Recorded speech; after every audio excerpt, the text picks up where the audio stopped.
Ladies and gentlemen, welcome to the final day of the Atlantic Dialogues. Our first session will begin shortly. Please take your seats.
Ladies and gentlemen, the session will now begin.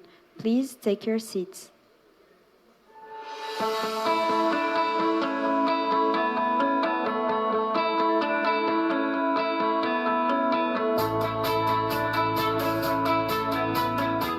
More than a decade has passed since the global financial crisis, but the age of unconventional monetary policy has not ended. More recently, monetary policy has eased in 70% of the world economy. Negative yielding debt has reached $15 trillion, and financial conditions could ease further. As tends to happen when the search for yield persists over long periods, financial system vulnerabilities have continued to build. Where are the key rising vulnerabilities in the global financial system? To what extent has heightened trade and policy uncertainty affected financial flows? What should policymakers do to address rising financial vulnerabilities? Are we on the verge of the next financial crisis?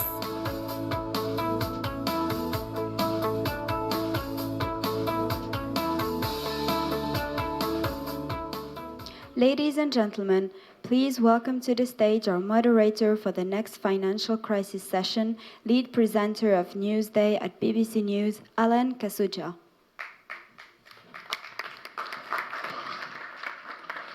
Good morning. Good morning. I expect a very responsive audience. So you're going to work with me, aren't you? This is an area, secret between me and you. This is a bit too complicated for me, so I will rely on your input to make this work for all of us. Thank you very much for coming in. I'd like you to meet my panel. My panel is very distinguished, and I'd like to introduce it to you without wasting any more time.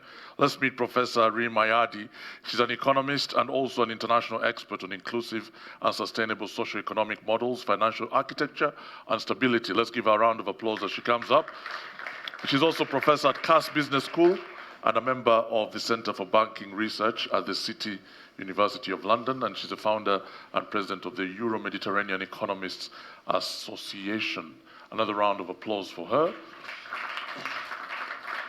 Otaviano Canuto is a senior fellow at the Policy Center for the New South, previously known as OCP Policy Center. He's also the principal at the Center for Macroeconomics and Development and non-resident fellow at Brookings Institute. Let's give him a round of applause as well, ladies and gentlemen. And he was a former vice president and executive director at the World Bank, executive director at the IMF, president and vice president at the Inter-American Development Bank, and a very accomplished man indeed. Next, I'd like to introduce you to Harinder Kohli. He's the current editor of Global Journal for Emerging Markets Economies, and he's also served some 28 years in various senior managerial positions at the World Bank, in private sector in India, and also in France. He's written extensively on the emergence of Asia, Latin America, Africa, and other emerging market economies, financial development, and infrastructure. And last but not least, Edward Scicluna. He is the Minister of Finance of Malta. He's been doing that since 2013, and is a former chairman of the European Investment Bank Board of Governors and the vice chairman of the European Bank for Reconstruction Development. And he has served as a member of the European Parliament and in the capacity of Vice Chair of Economic and Monetary Affairs, and also a member of the European Statistical Advisory Committee, professor and former head of Department of Economics, University of Malta. This is a really, really distinguished panel. Don't you agree? Let's give them a round of applause, ladies and gentlemen. And again, feel free to ask questions, feel free to put up your hands. This is a conversation, an engagement. Amongst you are experts who understand this stuff more than I do, and I'm here to facilitate a conversation. So we are going to get started, and I'm going to start by asking you, Professor Ayadi, just share your thoughts about the vulnerabilities that we're talking about at the moment. Would you say that, where would you say the rising vulnerabilities are? First of all, good morning, everybody. On a Saturday, we're discussing the financial crisis or the next financial crisis, which we don't know yet when it's coming.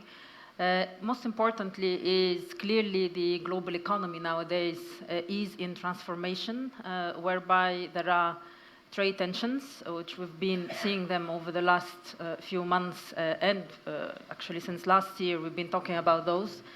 These have increased the vulnerability in terms of multilateralism and trade negotiations between the different players, economic players.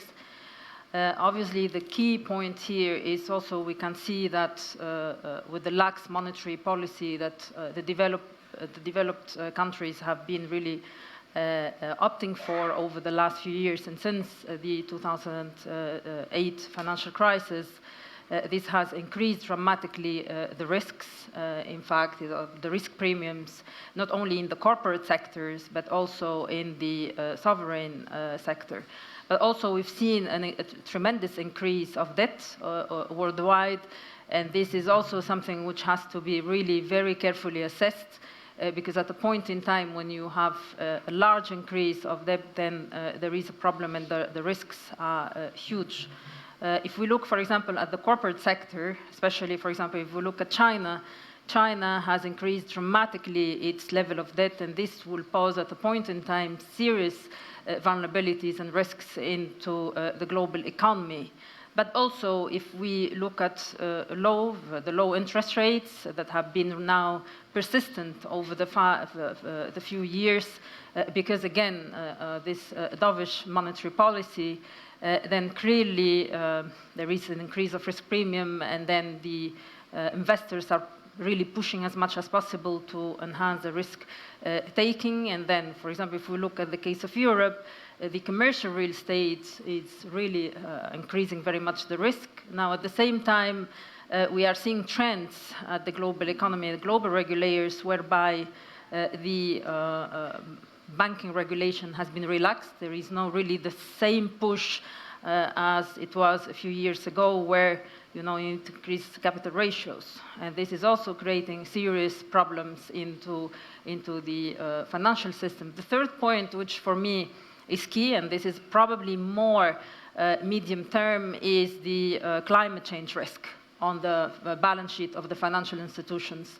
There is a transition risk, which is coming slowly, with moving into a scenario of climate change decarbonization, so decarbonization of the economy.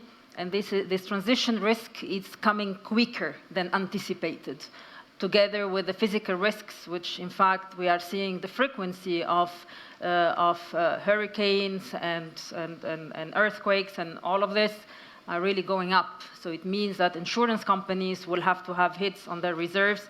It means they have to have much more reserves on the liability side. This will have some strains on them. So really I see the risk accumulating. There are some new sources of systemic risk at the global level, but then unfortunately up to today, there is no, I would call it a global institution that can really monitor carefully all these risks together. They are all fragmented, and we can see that when it hits, it will hit somewhere, but up to now, we do not know where it's going to hit and who is going to deal with it. That's interesting. And Mr. Minister, do you know where it's going to hit? Well, sometimes I ask myself, why are we discussing this topic? Is it because economics is truly a dismal profession? Always, we can never say we're okay, or it's always doom and gloom somehow. Or is it because it's real, or because we feel we're not yet prepared? It's not that the danger is there, but if it is there, we're not sure we're prepared. And this is, ironically, 11 years after the crisis hit. And we did so many things, and we think that the banks are stronger. We did, the capital injections, the requirements, you name it. I mean, I spent 5 years between 2009 and 2013 in the European Parliament, and we're churning legislation one after the other. We're the busiest people in the Parliament at that time. So, but still, there are so many the landscape has changed, so many new things, as has been mentioned, technology, migration, climate change, on top of what we have. So I think it's an uncertain period. We're wobbling, and Talk to me about therefore we migration. see dangers, wherever they lurk. And when you're not prepared, then it becomes a real danger. Yeah, let's talk about migration for a bit. Just could you expound on what you're trying to say there? Yes, I mean, migration is an international phenomenon that existed for many, many years past, but somehow, especially in Europe, where I come from, we are not prepared. It's not managed. It's unlike Australia, US, and Canada in the good old days. Europe is not prepared for it. So you get wave after wave. It's like a tsunami, and you panic. Merkel paid a very high price when she tried to be more humane and understanding, but she paid a political price for that. So yes, migration, especially in Europe, we haven't, and even the US, but anyway, we haven't come to terms with it. We haven't managed it properly. And this, again, is very ironic because in Europe, it's an aging society. There's a big demand for labor. And still, so many walls are being built, especially in the eastern part of Europe.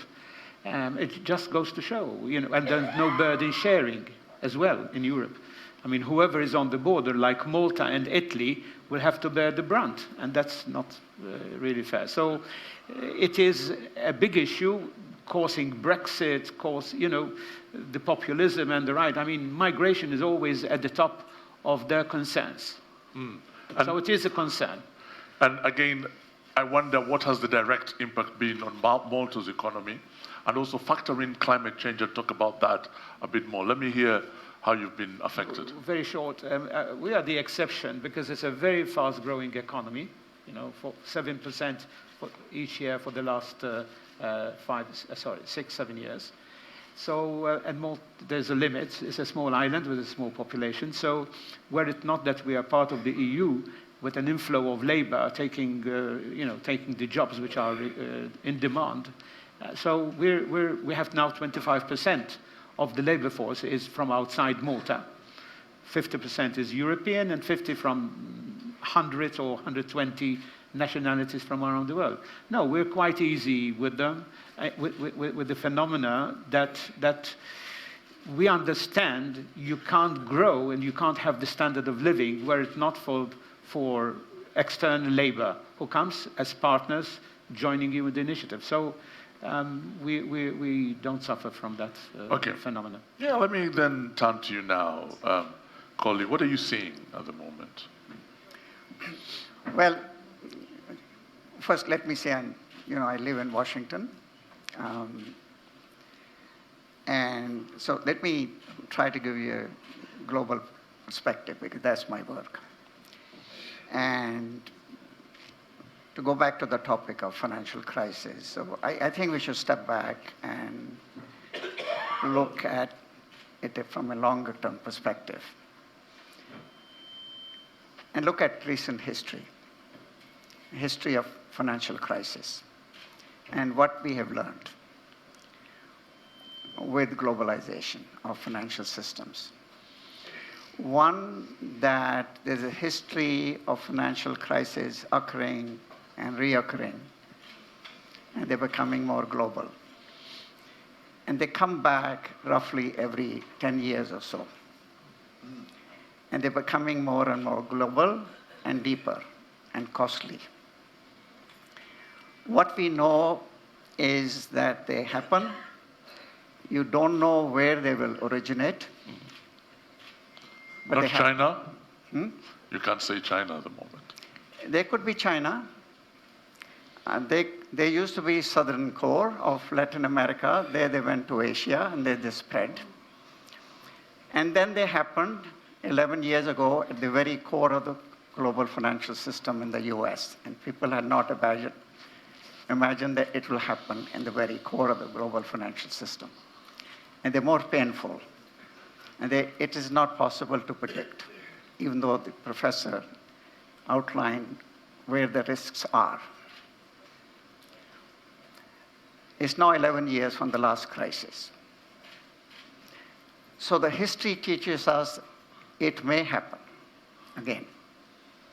But we don't know where it will happen, but the risks are there. That's the first lesson we're learning.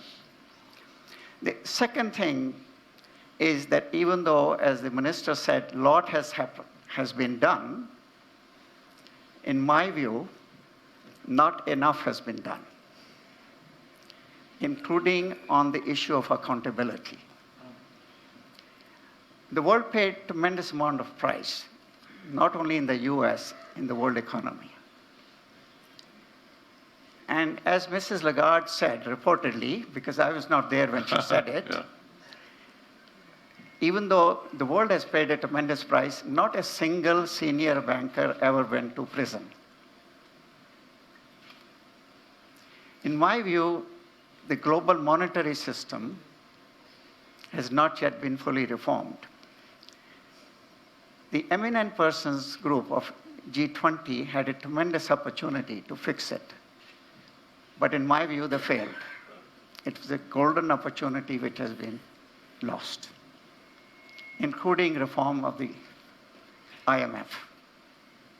The IMF is, in my view, not yet equipped to handle the next big global crisis.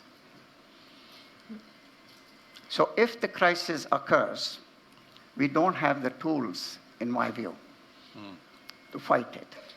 Unfortunately, also, the G20 will not be capable, unlike 11 years ago, in terms of leadership, in terms of consensus.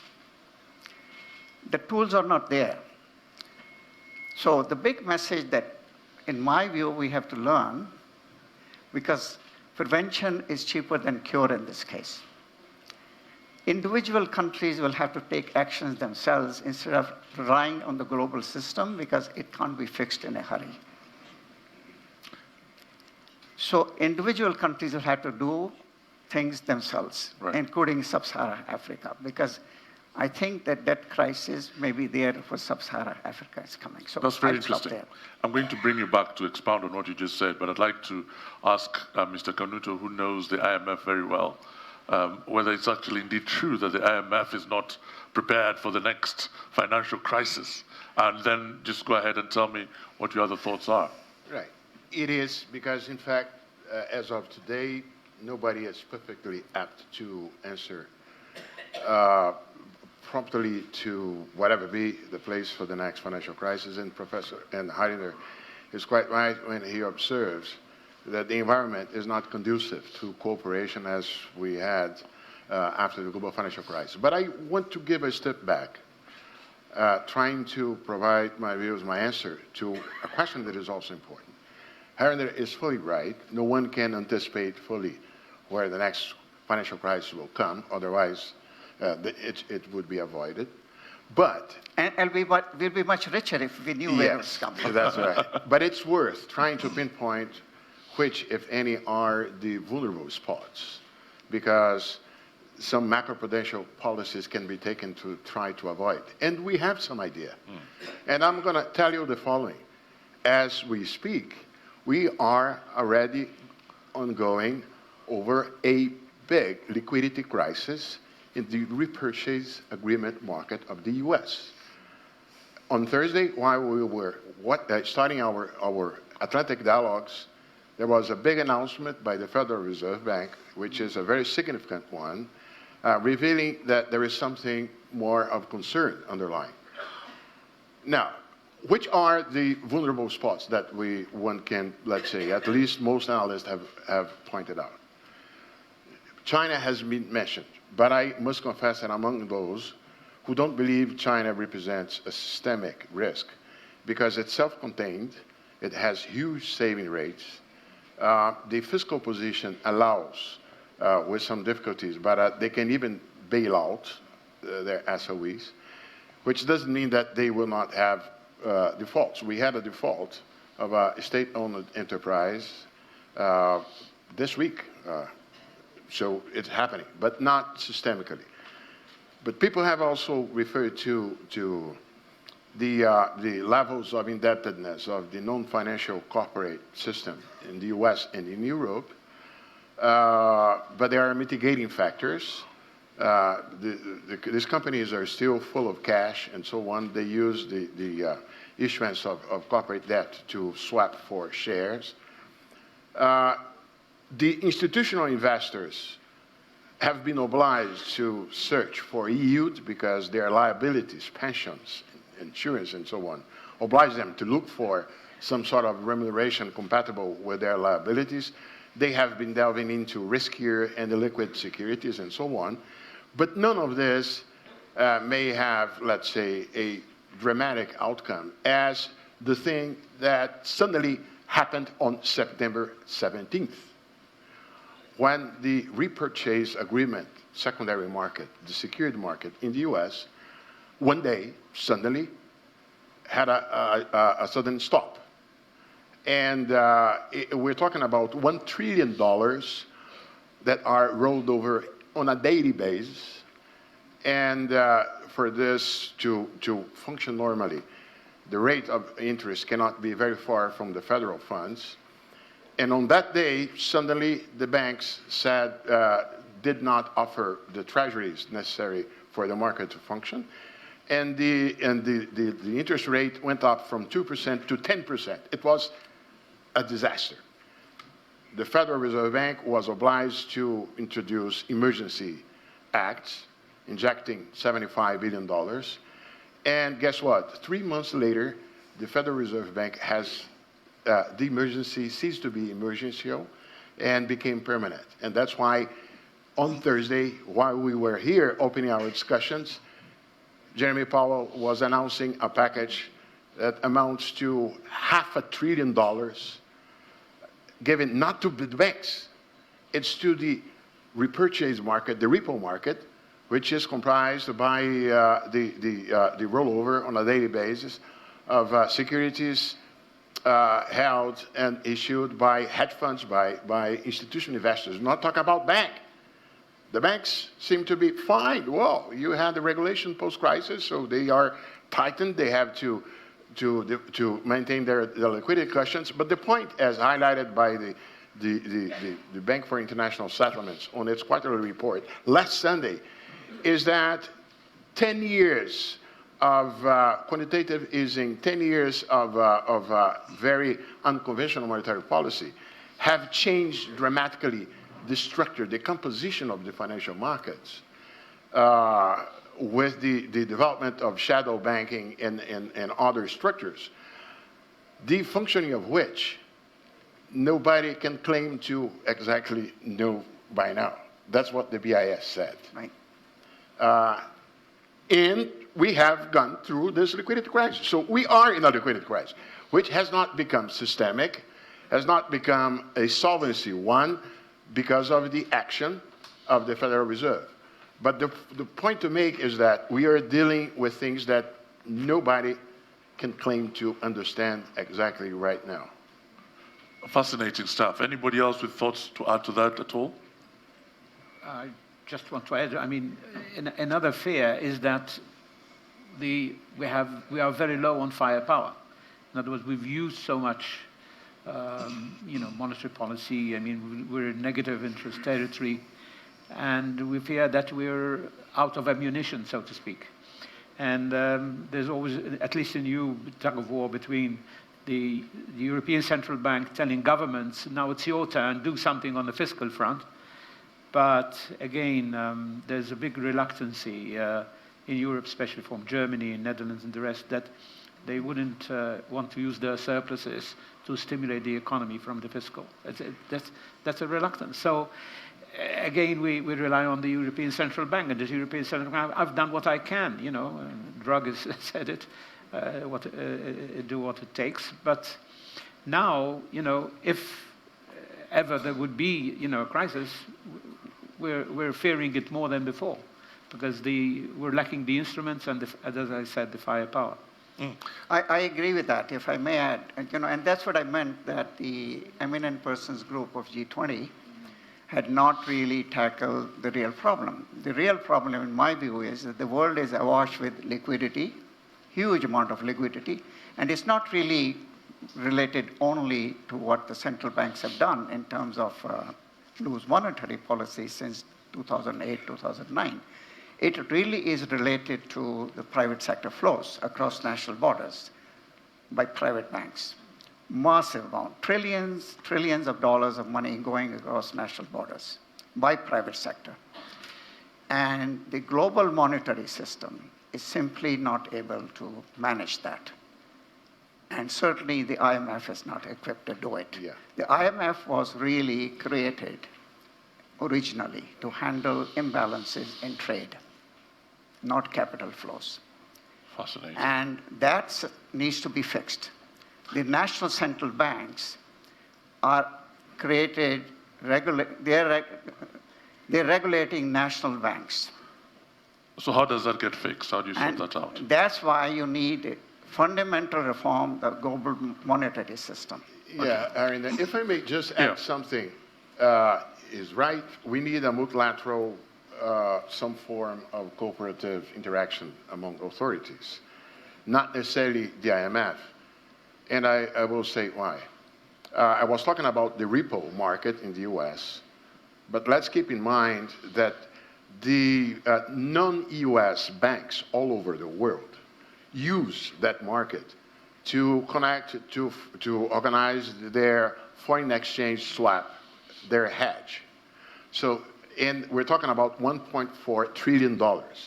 So if something collapses on the repo market in the US, that has ripples over the non-US banks that operate with dollars everywhere, in Nigeria and everywhere. You have to have the monetary and financial regulatory authorities working together with disclosure and so on, so as to step up the regulatory, the macroprudential regulation policy necessary to deal with that. It is not the IMF. It doesn't have to be IMF, it has to be somebody. The global system, one needs to look at it, how to handle this liquidity in the world, which is going across national borders, and there's a need to look at the whole system. And that opportunity has been missed. It needs to be re-looked at again. So what are you proposing as a possible solution? Look at it how? How do you sort it out? How do you fix it? Is there, what do you need to put in place? Well, that's why this G20 eminent person group was created. And they looked at it, and I think one needs to go back and look at the whole global monetary system, because there is huge amount of liquidity. You cannot have individual central banks work on their own. I think all of the central banks need to coordinate, sit down and talk about it. It's BIS, there is IMF, there is European Central Bank, there is Central Bank in Japan, in the US. It's the whole system. And they need to coordinate. Yes, please, there Professor. is one point. I completely agree with this view, but first of all, we need to understand after more than 11 years how much risks the central banks have in their balance sheet. Because there is a quantitative easing over 11 years now. So what is important is also to understand what types of risks they're hiding in their balance sheet. First, disclosure. So to understand what we are talking about, first we need to understand what is the amount of risks there sitting in the balance sheet. So that's first of thing is disclosure. So as much as possible to understand on which they are going to collaborate for which solution. Because again, the risk is mounting slowly. We're talking about systemic risk. It can be quantified. Up to today, you do not have a proper quantifications of those systemic risk building in the market. There is a monetary problem that is clear, especially when the central banks, they do not have the capability nowadays to reduce more the interest rate. It's already negative in Europe in some instances. And even some banks are already applying some interest rates on savings, on deposits. Right. And this is, in my view, very dangerous if it continues. So on one hand, we have very little information about what's going on the balance sheet, what is the amount of risk, and on the other hand, of course, the risk is mounting, and we are touching a liquidity crisis. Anybody with any thoughts at all in the audience? Okay, very good to see hands go up. Where are the microphones? Let's get ready to distribute the microphones, please. Let's start with the lady over there, and then we'll come to this gentleman here. What do you want to say, madame?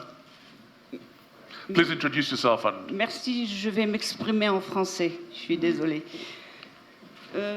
Vous avez fait un diagnostic de l'état du monde qui ne prête pas à discussion.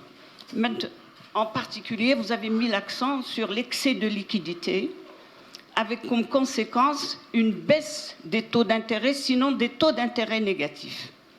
Alors, à partir de là, il y a des économistes qui essaient d'apporter des solutions et qui se basent sur ce qu'on appelle la nouvelle théorie monétaire, qui dit que, comme les États ne peuvent jamais faire faillite, il serait profitable pour l'économie internationale de financer les investissements en empruntant davantage, et que la dette, aussi bien la dette des États que la dette des entreprises, a été exagérée. Il y a un assouplissement par rapport à cette perception-là, et qu'on peut utiliser, même si les pays sont endettés, on peut profiter de cette opportunité historique que sont les taux d'intérêt négatifs pour financer les infrastructures et pour financer les dépenses de la transition énergétique.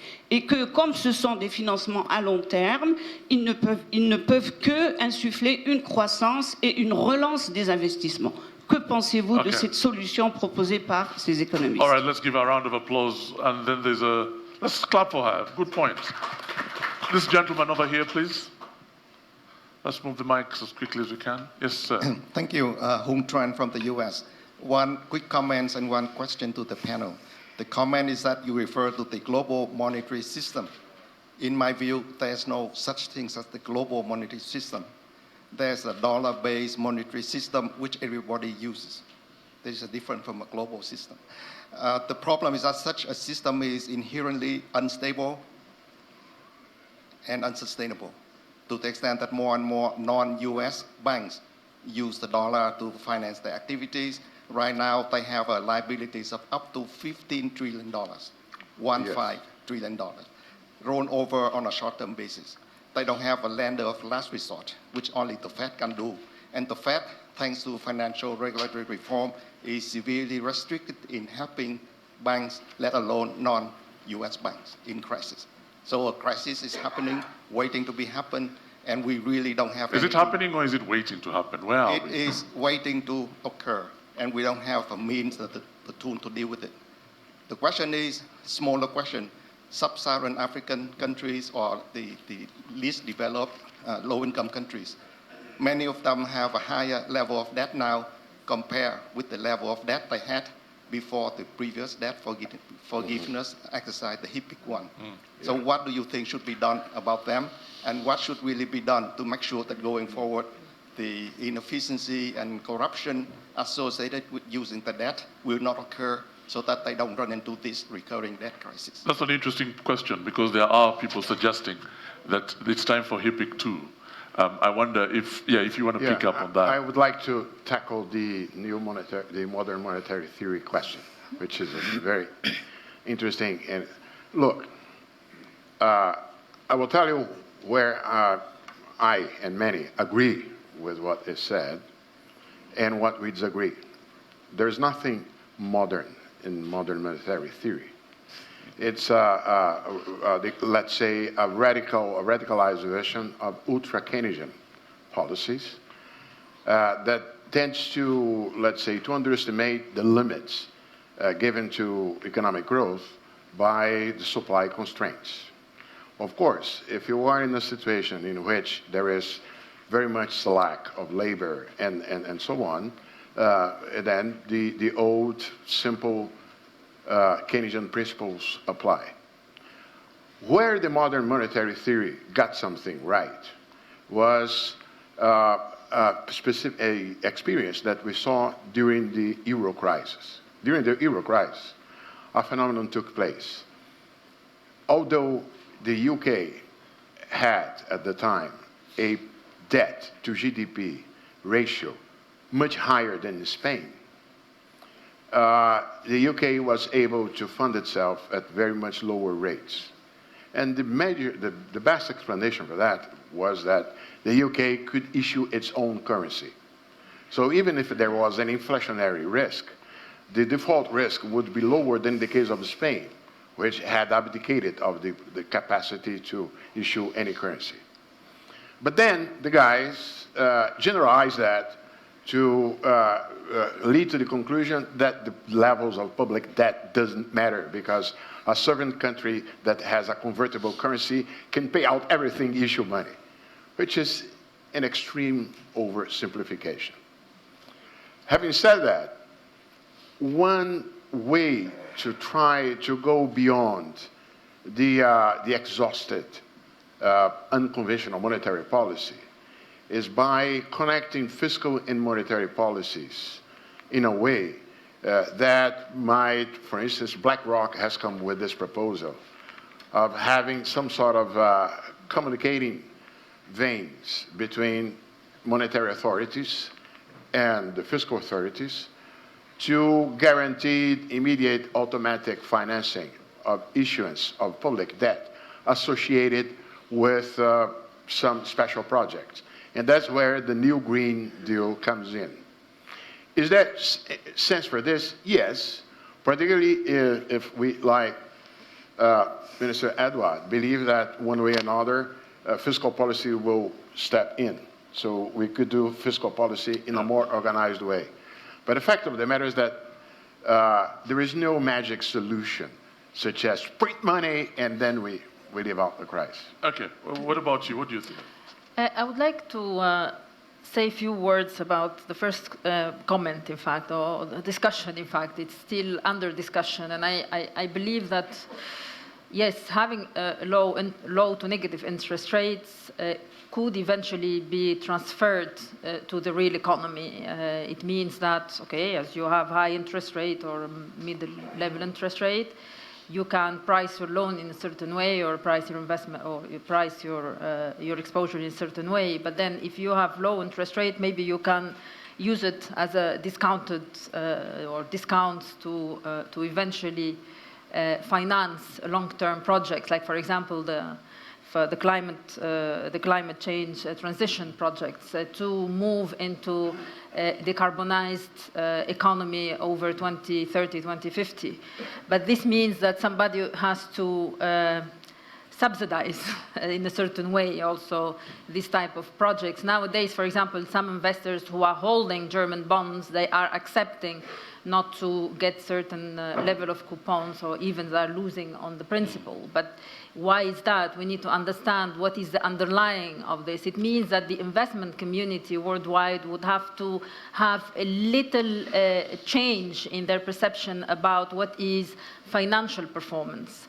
You see, over many years since the Washington Consensus, the first thing is the financial performance.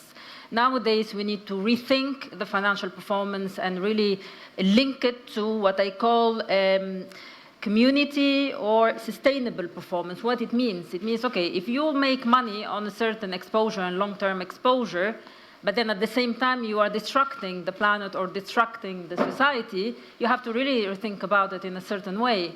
And nowadays, the economists, we are trying to think really how to embed environmental performance within the overall financial performance and how to accept certain discounts on that. On the second point, I wanted to make a point on the sub-Saharan Africa. Let's not forget that there is cheap money out there. So, in fact, the investors, they are after the yield, whatever this yield means. So they want to take the risk on countries that they can underwrite certain types of risks. Now, will they have the capability to pay it back? We don't know. This is the main. It means that there might be a massive default that we will see. For example, it might even start in some countries in sub-Saharan Africa, whereby their capacity to borrow has been increased. Are there any particular countries you're thinking about? There are many countries. I'm not going to point on certain countries because that's not the point. But then if you look at she could call frontier market. Yes, I call them the frontier market. But the key point for me is not is the fact that risk is being repriced in a certain way, and nobody knows what way is this. So it means that some countries, they have the capacity to borrow, some investors are going to invest in those countries, but maybe the IMF will bail out certain countries, and they are doing it. Can I add Yeah, that a little bit? to your question on Sub-Saharan Africa, I share your concerns. We've done some work on that. I personally think that in number of Sub-Saharan countries, more than number, and I think IMF agrees with that, the debt ratios are worrisome. And these are particularly countries which did not adjust after the collapse of the super commodity cycle in 2014. And they kept on, instead of adjusting, borrowing more, running down their reserves. And now the debt levels are at levels which are worrisome. And countries need to adjust. I think it's just a journalist in me, but I like to work with examples. I like to hear that this country, for example, is just about to go bust. It's about to break. Who's willing to tell me about, who studied something about a specific country and they're willing to share that? Well, I personally think it will be imprudent to name countries because that will cause unnecessary panic. And I think just the way IMF doesn't name countries, okay, and countries know them. Okay, so I've heard that Ghana and Kenya are struggling at the moment. Additionally, let me add something quite important in this regard, in my view. There is lack of transparency as well. That's it. So if you ask anyone here, or if you ask the IMF or the World Bank to gauge exactly what is the debt situation in some sub-Saharan Africa, none of these institutions will be able to. Yep. Really? Yeah. Yes. Why?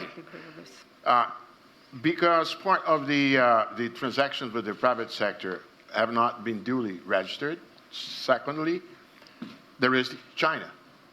The following thing, the only ones who know how much Chinese money has been lent to sub-Saharan Africa are two institutions, the Exim Bank of China and the other formal official bank. And there is not by chance a push, a complaint from the international community for the Chinese to disclose those information that they only have. Yes, Professor. I just wanted to emphasize on this because nowadays the international community led by the IIF, they're really pushing for more transparency on the debt market. So, and this has been a call in the previous G20 to have more transparency on the sovereign debt market. This is also an important point. Yeah, Mr. Moore, let's get that gentleman in the back there, and then I'll come to you. Thank you. I just wanted to make a comment. Can you just introduce yourself briefly, please? Nkosana Moyo from Zimbabwe. I'm also on the board of the Mandela Institute for Development Studies. Whilst I appreciate your journalistic enthusiasm, I think we need to also appreciate that in finance, I think what could be considered as careless treatment of information can actually cause a bigger problem. I appreciate that. So, yeah, I think we should just deal with it like that. Oh, was that the point? Okay, let's give him a round of applause. Anybody else would like to? Yes, this gentleman here put up his hand a while ago.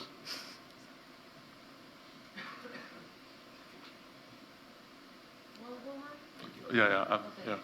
Yes, I'm sure, Mustafa Miblouk, I'm running a media company in Morocco. I'm sure that if you ask the question, are you expecting a financial crisis in the future? The answer will be 100% yes. And as we know, the tools used for the last financial crisis were a coordination with all the central banks to reduce the level of the interest cost from 4-5% to lower. What to do when the rates are already at the lowest? Mm-hmm. What are the tools to be used for the future from your perspective? Thank you. Okay, we shall come to that in a moment. Let this lady ask a question as well, please. There's a microphone. There's a microphone. En español. Tengo varias preguntas. La profesora habló de la política monetaria conservadora y tengo la sensación que no hemos sido capaces de superar ciertos pactos. El consenso de Washington, usted lo mencionaba hace un momento atrás y parece estar pasado de moda. A mí como política tengo la percepción de que hay en la economía una falta de transparencia y no se habla en economía, como si es la política, de la corrupción. No se habla de la fuga de dinero y del pago de la burocracia internacional para financiar míseros programas contra la pobreza. Entonces, claro, yo provengo de un país extractivista, fui directora de una empresa, la principal empresa estatal de Chile, productora de cobre, y tenemos cobre hasta el año 2053. ¿Qué va a pasar después de eso? ¿Cómo vamos a innovar? Por eso es que el comentario de la señora aquí atrás acerca de la transición energética o invertir los recursos en pensar el mundo para las generaciones futuras me parece fundamental.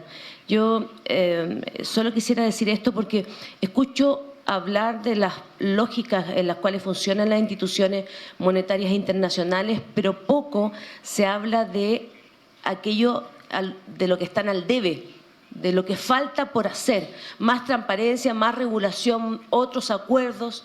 ¿Qué es lo que está pendiente entonces para mejorar? No podemos estar esperando que nos anuncien crisis entre las grandes potencias y los países chicos. Quedamos sometidos a los vaivenes del mercado. No soy economista, pero intento verlo desde el punto de vista político. Okay, thank you very much. There's a lady at the back there. Let me ask the lady at the back first. And then... Thank you. Good morning, and thank you for your contributions. That's Annette Tesfaye from IHS Markit in London. Just one point and one question. With regard to looking at the rapid accumulation of debt in sub-Saharan Africa and the nature of that debt being more commercial and less concessional, which defined the previous HIPC relief process, we have to look at the role of the lenders in that case and their engagements with these African countries. And on the African side, lack of experience in trying to procure and manage this type of debt. And so you see that there's an asymmetry in power where commercial lenders are coming forward, negotiating terms that arguably African governments were accepting based on what they think are market protocols or practices. And we've seen this play out in the case of Mozambique, where it's hard to distinguish blame, but you can see it's being investigated in the US and London based on what they consider to be inappropriate behavior. The second point with regard to the credit rating agencies and the influence that they wield there. Madame on the panel referred to how is risk being priced. But financial capital markets are using that as a bellwether as to which emerging or frontier markets they should go into. So if we're looking at that, what's informing that pricing mechanism, should we be looking at how that risk is assessed by these institutions that wield great influence? Okay, let me come to the panel and then we'll get back to the audience. Yeah, any reactions at all? Starting with you, Professor. Let me start. Yeah, please. On what to do. Look, what to do from central banks or for financial regulators is not simply playing with the interest rates. For instance, several examples of vulnerability spots that I mentioned. Some of them could be tackled by the action of regulators in specific things. For instance, non-financial corporate debt. The requisites in terms of ratios of assets vis-a-vis debt and so on, they can establish cap, they can stimulate, they can, let's say, help manage the speed with which the indebtedness is taking place.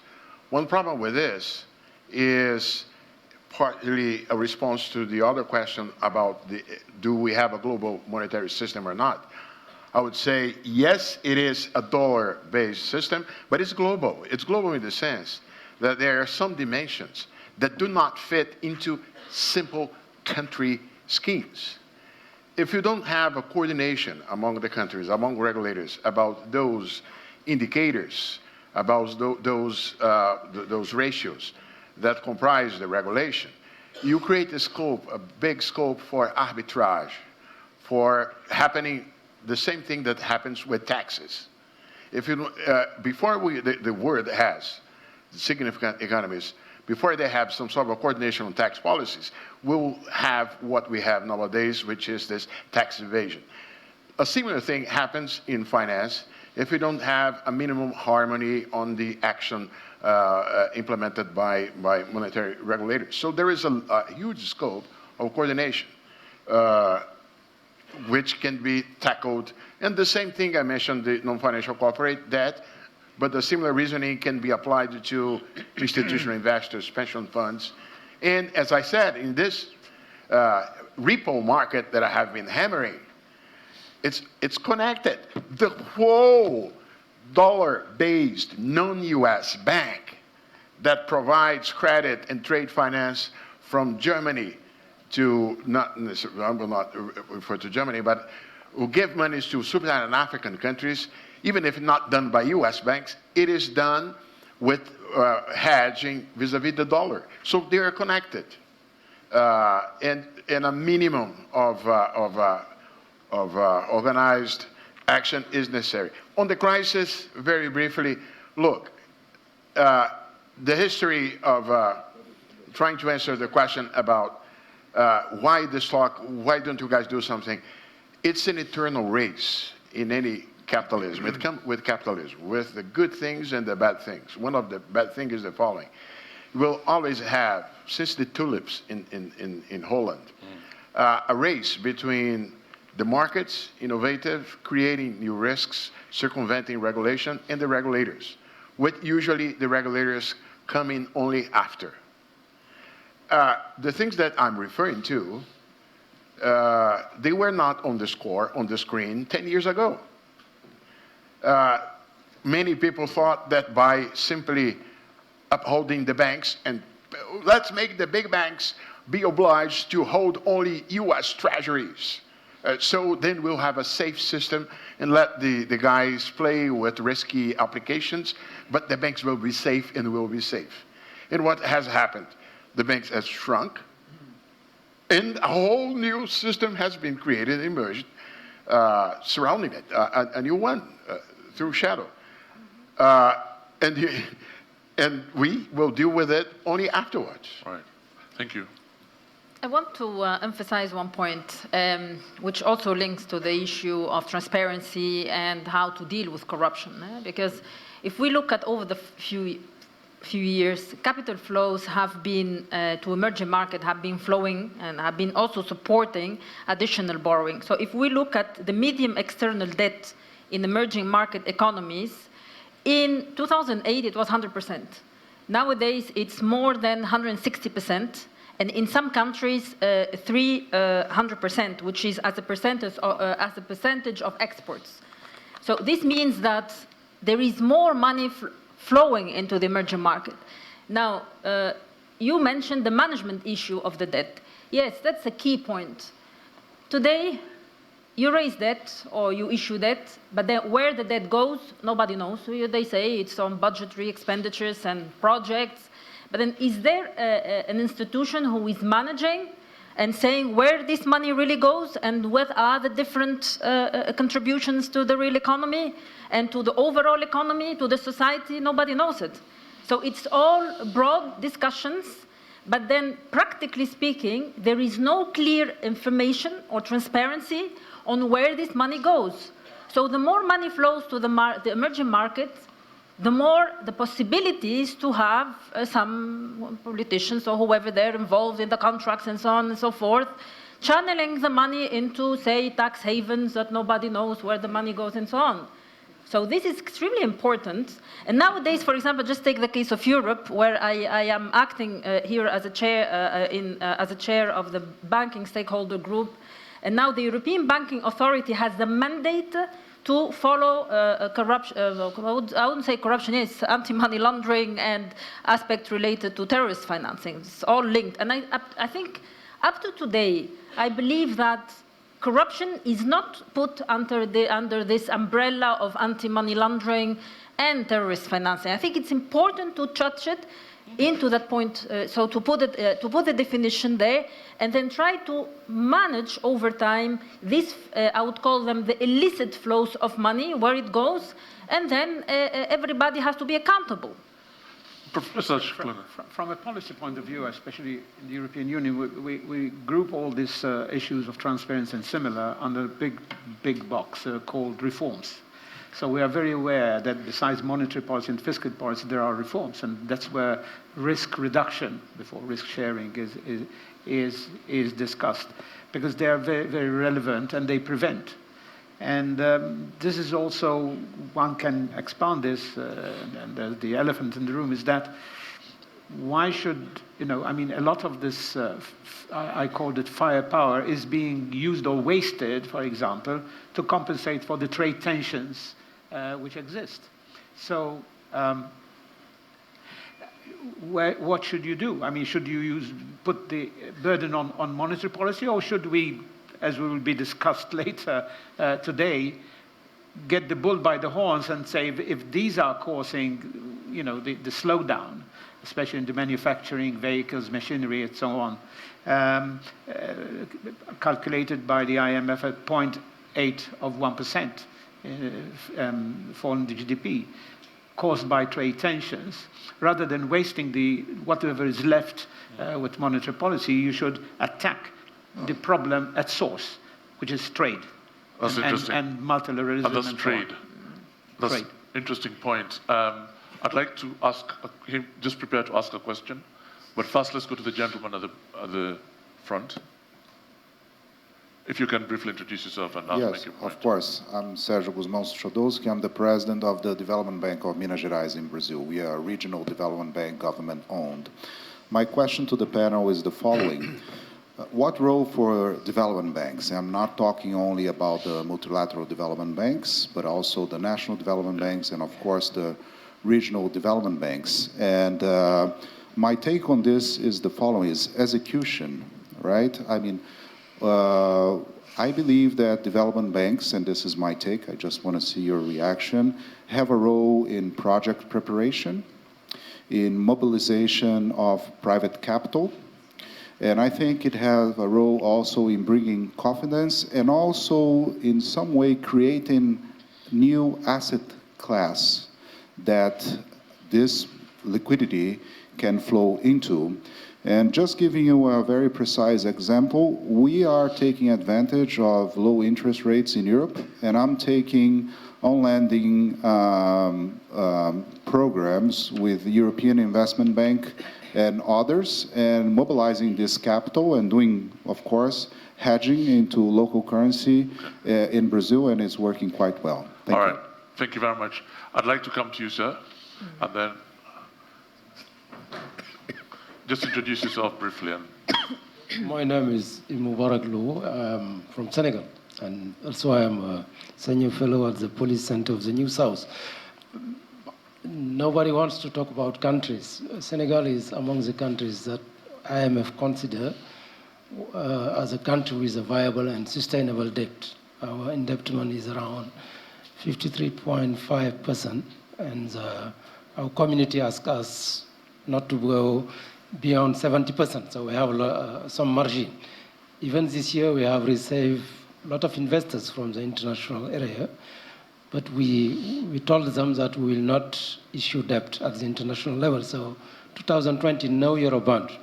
All our needs will be funded through the regional financial market, which is West Africa Economic and Monetary Union. So it will be in the local currency, franc CFA. So that makes a big difference, whether it's local debt or foreign debt. Exactly. Thank you. Yeah, interesting point. This gentleman here has a point. I just wanted to know one thing quickly. One, a new financial crisis, how will it affect the dollar as a reserve currency in the world?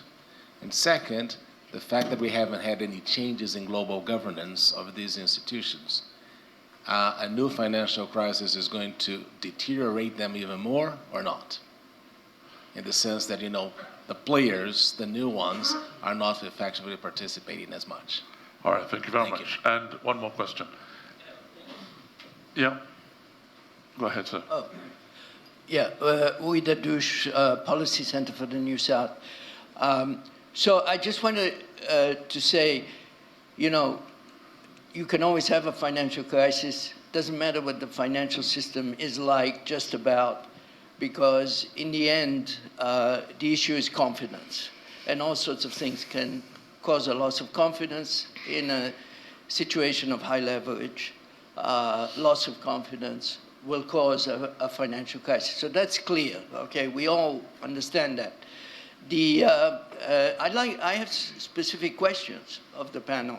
The first is, what specific measure are you advocating, would you like to advocate, in order to strengthen the resilience of the global financial system? Can you be specific? Like, for example, raise the capital requirement of banks above 10%, whatever it is. Can you be more specific?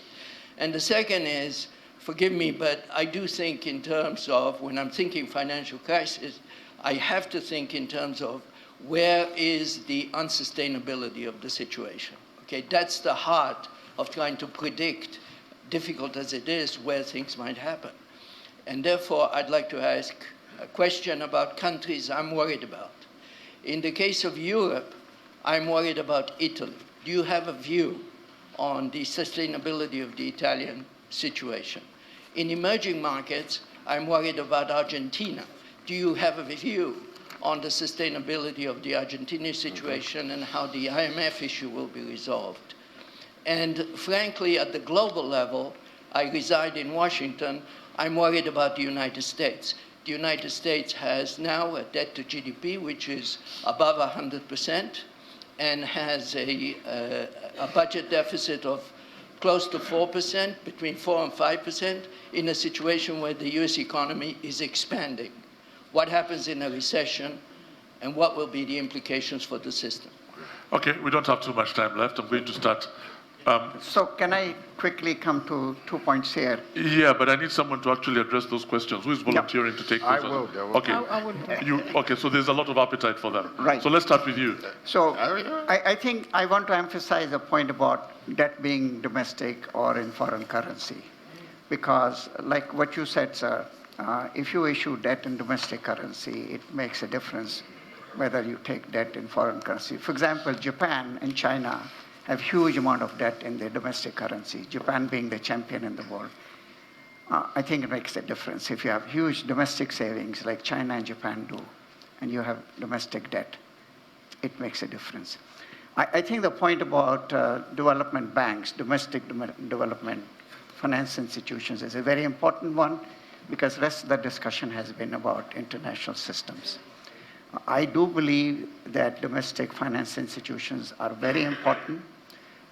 They perform a tremendous service to the countries in terms of development. And you emphasize the critical role of vetting projects. Very critical. Domestic resource mobilization, leveraging foreign savings with your domestic savings. Ratio normally is 3 to 4 times. But project appraisal, creating assets domestically is critical. And I think it links back to the professor's point about what happens to money, that people go overseas, the point which was raised by the journalist from London. Very, very critical.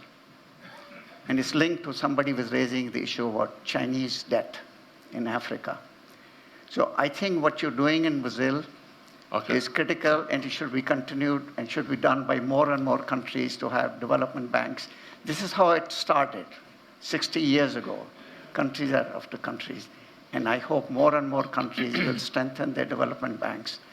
This is how development works. Okay, Mr. Minister, what do you... No, in the European context, I mean, the country which was mentioned with high risk, it's not just the problem with the risk itself in that country, but also it's keeping the European Union going for risk-sharing measures and just like the European Deposit Guarantee, a Euro bond, and also a non-employment insurance scheme and so on, because Germany insists, and correctly, that there should be first reduction and the level playing field, and then you go for, otherwise there will be the moral hazard question all the time.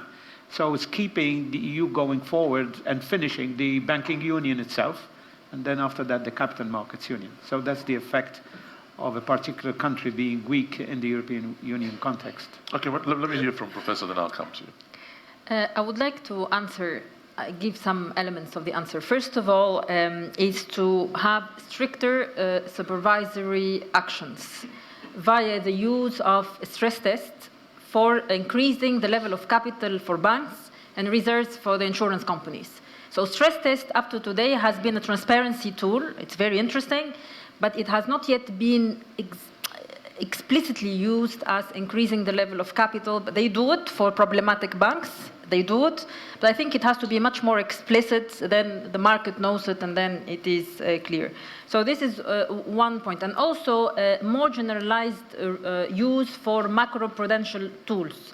It is extremely also important to link the microprudential and the macroprudential. This is very essential, because then when you see some systemic risks accumulating over time, then you can hit with certain buffers. At least you delay and you prevent. So you mentioned the prevention. This prevention is important. It's cheaper in reality than crisis management, because nowadays, as you mentioned carefully, there is no. I don't know who is going to manage the next crisis, and maybe there would be a new, innovative, collaborative action of all the. But it's very hopeful rather than realistic.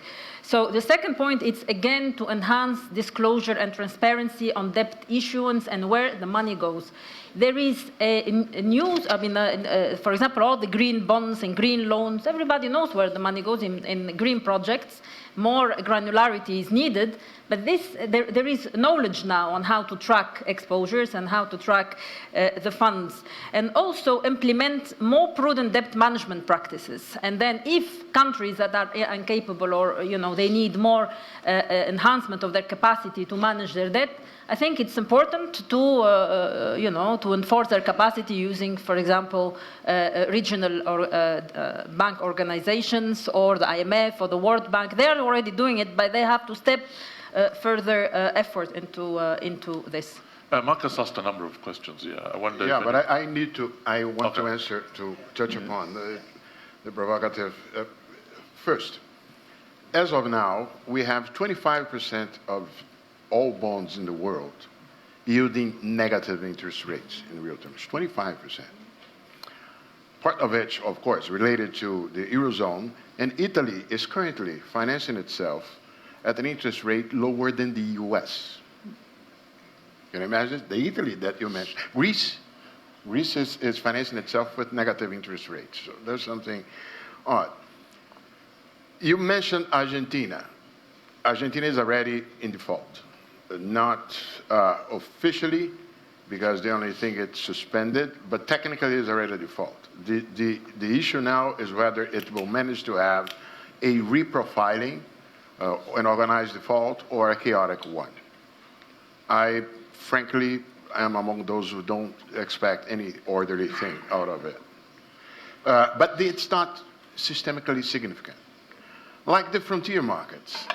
The frontier markets, we do seem to have a problem. Many of the countries that cease to receive foreign aid, and they indulge in indebtedness. Is there a problem for the countries? It might be, but not systemically. Systemically, where the issue is and what to do is the following, Uri, in my view. Go beyond Volcker's, Paul Volcker's approach. It doesn't suffice to regulate, to tackle, to domesticate the banks.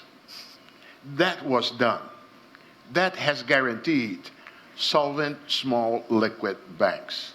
But then you have had a new universe that has developed itself without being regulated in shadow bank. And now it may explode in front of us.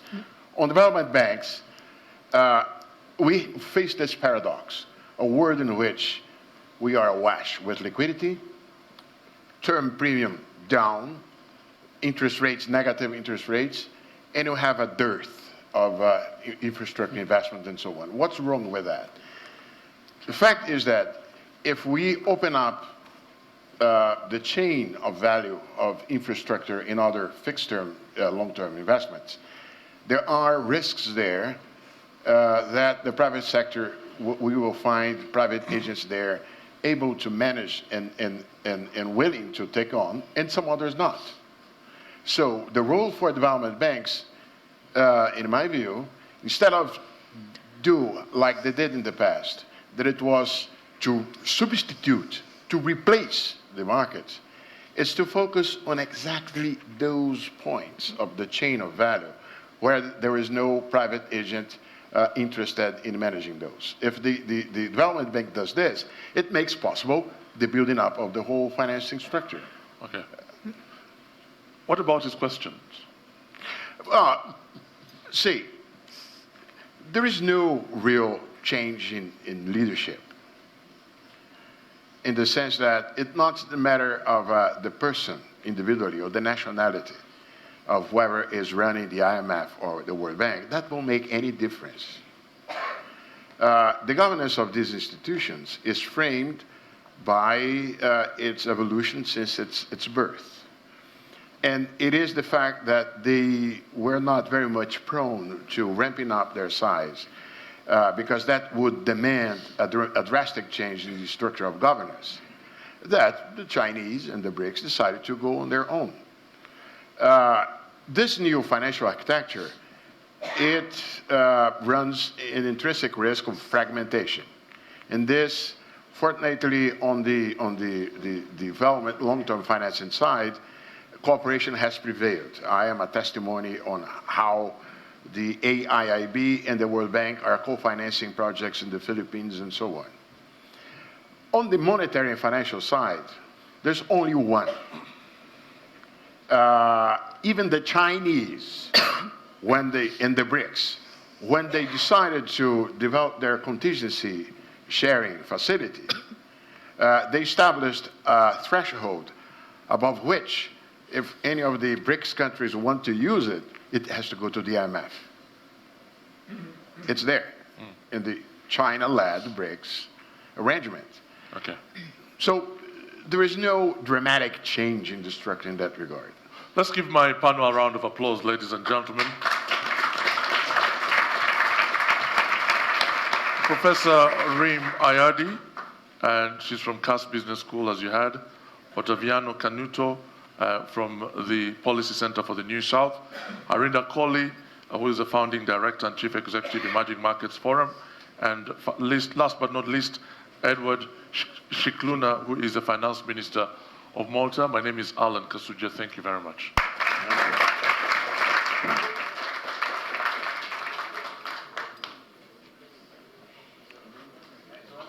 How's it going, Mark? Ladies and gentlemen, we will now take a coffee break and reconvene at 11:15. Thank you.